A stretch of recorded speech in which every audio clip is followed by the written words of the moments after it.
Hello everyone, I'm Zeenat Firdaus and I have Dr. Sukant Khurana with me, who is a well-known entrepreneur, mentor, public speaker and a scientist. Welcome, sir. Thank you very much.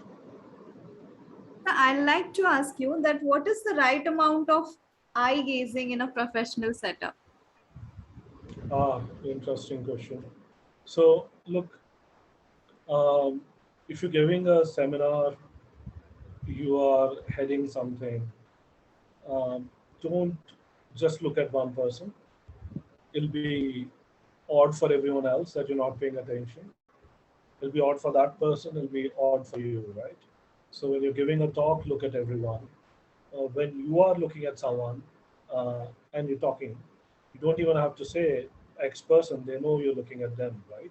So it's addressed to them. So eye contact is useful, and mutual gazing, which you asked, where neither of them is lacking eye contact, um, can be people paying attention. But if they're constantly just looking into each other's eyes, that can be interesting, problematic, should not be in the professional setup, right?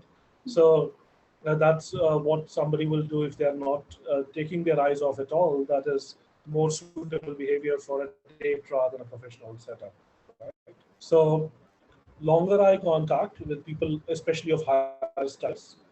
If they are looking at somebody, that obviously means they're paying attention and it feels rewarding, and that's perfectly okay. But if somebody's, whether it's lower or higher, they're just constantly looking, that's obviously can be creepy. So there is a right amount. But obviously, when you're talking to people, eye contact from people is important. In fact, why do people really love celebrities who look at them rather than just move away, right? Okay. So increase eye contact also indicates that person is curious. And when they are very attentive, let's say I'm telling somebody something on brain recordings and they're young, passionate neuroscientists, they'll look up and they'll blink at a lower rate if they are hearing something for the first time, right?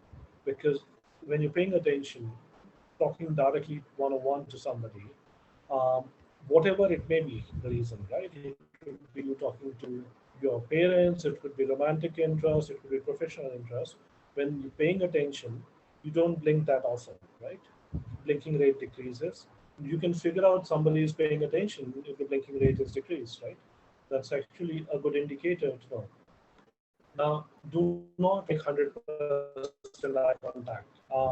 That's a territorial signal and shows aggression. In fact, if you want some animal to run away, I do that. I have a interesting thing that in Berina, one of the places where there's a bit of wildlife, there was clearly leopard. Would have been very difficult for it to attack us, but instead of us moving away, I was with some friends, and in fact, probably I was the most friends. And instead of just moving away, running and showing the back, once we spotted, best thing we did is just stare them down. At least I stared the leopard down while gradually asking everyone else to move and moving back. But it didn't take much, like, less than 10 seconds of just directly staring.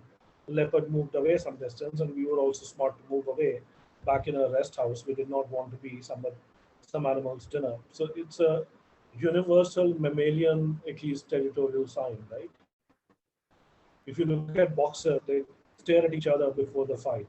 So the right amount is just like 30% where you're basically being perceived uh, with persuasiveness. You're seen as truthful. You're seen sincere and credible because you're looking at people when you're talking to them. You don't seem like you have something to hide. So looking in people's eyes is a good sign that not 100% non-stop view. And it can occasionally also be the case that some cultures teach you not to look in eyes, and when they go to Western Hemisphere, and they're constantly looking down. And trust me, when I'm extremely extrovert, uh, often being criticized for being overconfident.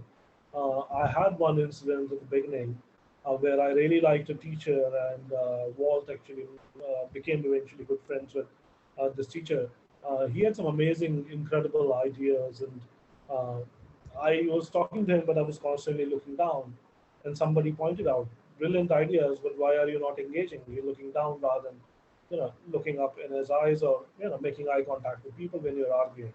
So the idea that had developed was in some ways, maybe that was just landing in US and sort of a, I guess, a fresh of boat in a new territory. My cultural response was I was like this, having great point to say. I'm already in a defensive mode and looking down and making my point. I said, look, you pointed out to this thing, but why don't we reduce nervous activity by putting a plaster on it, and we can see what happens, right? And not looking up and seeing how he's responding. And he said, that's a brilliant idea. How do we go about it? And towards the end, when I was looking up, a friend of mine, once I was done asking questions, he said, those were one of the best questions, but you asked them the wrong way, right? So Walt, obviously being an experienced teacher, likely didn't take an umbrage. That's obvious from his interaction with me later on. But sometimes when you feel insecure, you don't make eye contact. So eye contacts can be useful in academic setting and professional setting, but and they're seen as a sign of openness, extroversion, agreeability.